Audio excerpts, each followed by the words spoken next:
Welcome to 12 Bikes, guys. Surly again. Preamble.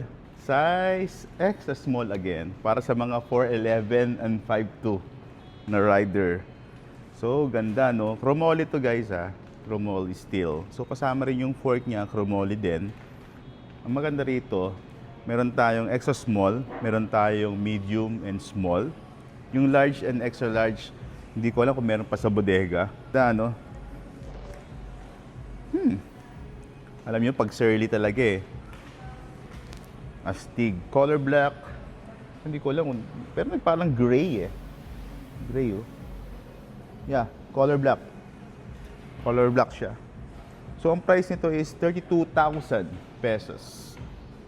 32,000 pesos, guys. Kung interesado ka rito, pag-usapan natin ang Surly.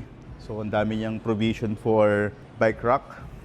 Siyempre, yung cable nito ay hindi internal.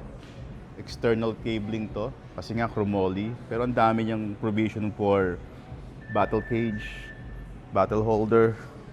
Yan. Naka 9mm na quick release para sa mga sa hubs niya. Same sa front niya, quick release. Yan. Ayun, ganda. So guys, huwag kayong mag-alala rito ha. Meron tayong headset para dito. Yung 35 by 35. Yun. Ang ganda, di ba? The best. So, pwede siya gawing mountain bike, pwede siyang pan-touring, and pwede siyang gawing gravels bike.